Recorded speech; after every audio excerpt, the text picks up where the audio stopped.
नमस्ते। आज की इस खास चर्चा में सभी का स्वागत है।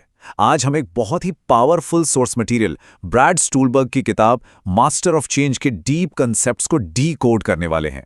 जरा सोचिए, एक ऐसी लाइफ जो बिल्कुल एक सीधी बोरिंग लाइन की तरह चल रही हो।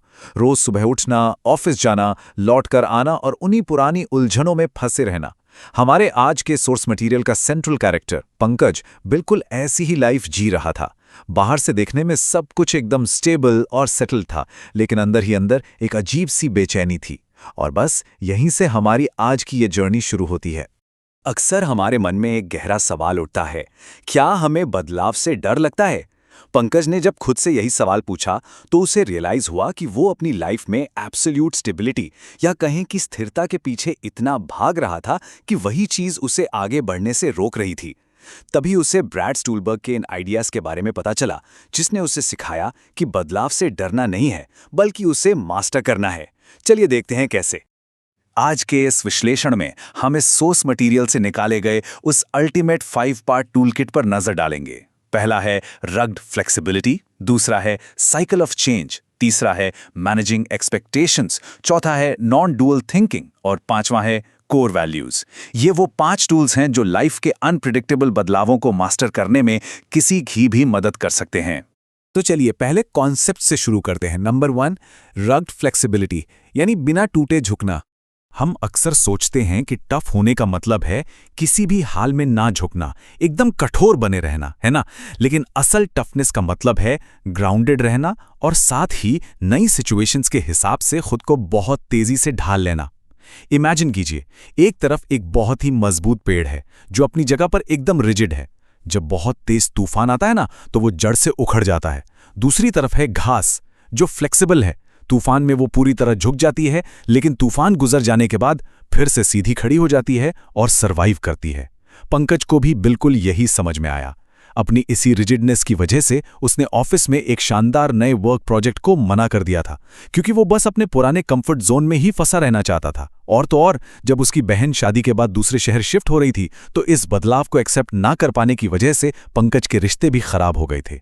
साफ था कि उसे अपनी लाइफ में रग्ड फ्लेक्सिबिलिटी की बहुत जरूरत थी। अब हम आगे बढ़ते हैं दूसरे प्रिंसिपल की ओर। नंबर 2, साइकिल ऑफ चेंज, यानी इस केओस या उथल-पुथल को कैसे नेविगेट किया जाए। सच तो यह है कि बदलाव कोई ऐसी चीज नहीं है जो कभी कभार होती हो। ये तो एक कांस्टेंट प्रोसेस है।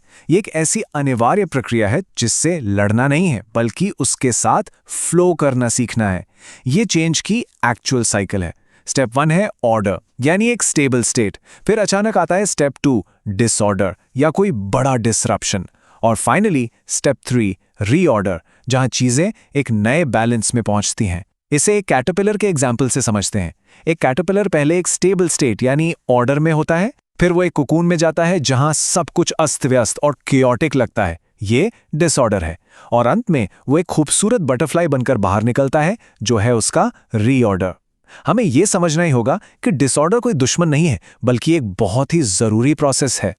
यहां सबसे इंपॉर्टेंट बात यह है कि रीऑर्डर एक बिल्कुल नई स्टेबिलिटी लेकर आता है। वो पुराने नॉर्मल पर वापस लौटना हरगिज नहीं है। पंकज ने इस बात को अपनी लाइफ में बहुत ही प्रैक्टिकली अप्लाई किया। जब उसकी पहली जॉब छूटी तो वो पूरी तरह से डिसऑर्डर वाले फेज में आ गया था। सब कुछ बिखरा हुआ, लेकिन उसी केओस की वजह से उसने और ज्यादा मेहनत की, नई चीजें सीखी और उसे एक बहुत बेहतर जॉब मिली, जो उसका रीऑर्डर था। इसी माइंडसेट का इस्तेमाल करके पंकज ने अपने ऑफिस के एक बहुत ही केओटिक डिपार्टमेंट को शांत दिमाग से फिक्स किया और अपनी बहन को एक भारी फाइनेंशियल क्राइसिस के दौरान काम रहकर हेल्प भी की। वो अच्छे से समझ गया था कि डिसऑर्डर के बाद हमेशा एक नया और बेहतर रीऑर्डर आता है। चलिए अब हमारे तीसरे टूल की तरफ चलते हैं। नंबर 3, मैनेजिंग एक्सपेक्टेशंस, यानी सैटिस्फैक्शन का असली फॉर्मूला। रोजमर्रा की जिंदगी में जो फ्रस्ट्रेशन और निराशा फील होती है ना, उसका रूट कॉज आखिर क्या है? वो है इस इम्परफेक्ट दुनिया में परफेक्शन की उम्मीद करना। एक बहुत ही सिंपल लेकिन गहरा फॉर्मूला हमेशा याद रखना चाहिए। Happiness is equal to reality minus expectations, यानी खुशी इस बात पर डिपेंड करती है कि असलियत क्या है और हमारी उम्मीदें क्या हैं। यहां अपनी उम्मीदें कम करने का मतलब एम्बिशन खोना या हार मान लेना नहीं है। इसका मतलब है हर तरह के पॉसिबल आउटकम को एक्सेप्ट करने के लिए तैयार रहना। सोर्स मटेरियल में बताया गया है कि कैसे पंकज की हद से ज्यादा उम्मीदों ने उसके एक बहुत ही अच्छे वेकेशन को पूरी तरह बर्बाद कर दिया था, बस इसलिए क्योंकि चीजें उसके परफेक्ट प्लान के हिसाब से नहीं हुई।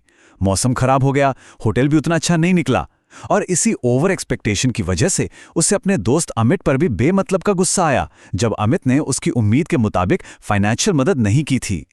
तो फिर इसका सोल्यूशन क्या है? बहुत ही सीधा सा सोल्यूशन है, focus on the process accept the outcome. यानी अपना पूरा ध्यान काम करने के तरीके पर लगाइए और नतीजे को बस स्वीकार कर लीजिए। जब पंकज ने अपनी एक्सपेक्टेशंस को मैनेज करना सीख लिया तो उसने अपने ऑफिस की एक बहुत ही स्ट्रेसफुल प्रेजेंटेशन को बेहद रिलैक्स्ड तरीके से हैंडल किया। उसने एक्सेप्ट कर लिया था कि गलतियां हो सकती हैं, और कमाल की बात देखिए, इस रिलैक्स्ड माइंडसेट की वजह से उसकी परफॉर्मेंस पहले से कई ज्यादा शानदार रही। अब हम शिफ्ट करते हैं चौथे कॉन्सेप्ट पर, नंबर 4, नॉन डुअल थिंकिंग, यानी ग्रे एरिया को एम्ब्रेस करना। हमारा इंसानी दिमाग ना अक्सर दुनिया को सिर्फ 2 एक्सट्रीम्स में देखने के जाल में फंस जाता है। हम हर चीज को या तो एकदम ब्लैक मानते हैं या एकदम वाइट। जरा इन 2 माइंडसेट्स को समझिए। एक तरफ है आइदर और थिंकिंग, यानी या तो ये या फिर वो। ये माइंडसेट बहुत ही रिजिड होता है। दूसरी तरफ है बोथ एंड थिंकिंग, यानी ये भी और वो भी। ये फ्लेक्सिबल सोच है जो ग्रे एरियाज को एक्सेप्ट करती है।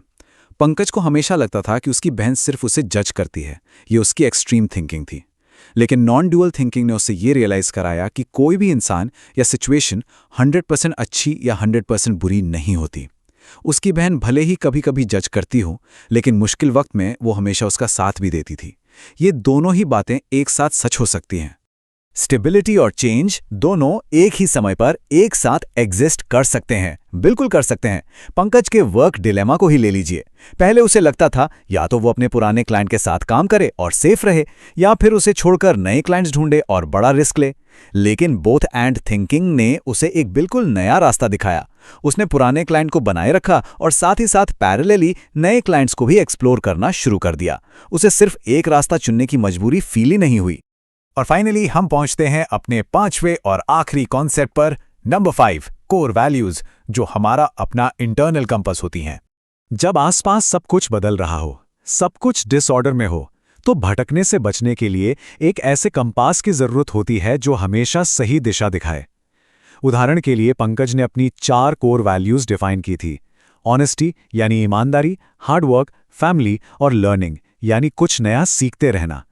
जब पंकज ने इन 4 वैल्यूज को एकदम क्लियरली डिफाइन कर लिया तो ये उसकी लाइफ का ब्लूप्रिंट बन गई। इन्हीं वैल्यूज ने उसे फालतू के डिस्ट्रैक्शंस को फिल्टर करने और अपनी पूरी एनर्जी को सिर्फ उन चीजों पर फोकस करने में मदद की जो सच में उसके लिए मायने रखती थी। ये जो कोर वैल्यूज है ना, ये हमारे अंदर रेजिलियंस यानी लचीलापन पैदा करती हैं, और अनिश्चितता के समय में जब कुछ भी साफ नजर नहीं आ रहा होता तब सही फैसले लेने में हमें गाइड करती हैं। इसी इंटरनल कंपास की बदौलत पंकज ने अपने मैनेजर के उस अनएथिकल रिक्वेस्ट को साफ मना कर दिया जिसमें उसे क्लाइंट से झूठ बोलने के लिए कहा गया था। और सबसे बड़ी बात, इसी कंपास ने उसे वो कॉन्फिडेंस दिया कि वो एक नई ब्रांच को लीड करने का एक बहुत बड़ा और थोड़ा डरावना प्रमोशन एक्सेप्ट कर सके। उसकी वैल्यूज ने उसे हर कदम पर सही रास्ता दिखाया। तो इस विश्लेषण के अंत में एक बहुत ही प्रोवोकेटिव और गहरा सवाल हमें खुद से पूछना चाहिए। जब लाइफ में अगला डिसऑर्डर या बदलाव का फेज आएगा तो हमारा रिएक्शन क्या होगा? क्या एक रिजिड पेड़ की तरह टूट जाना है या घास की तरह रग्ड फ्लेक्सिबिलिटी दिखानी है? उम्मीद है कि इस टूलकिट को समझने के बाद बदलाव के डर को अपनी सबसे बड़ी ताकत में बदला जा सकता है। आज की इस चर्चा में शामिल होने के लिए बहुत बहुत धन्यवाद। हमेशा कुछ नया सीखते रहें।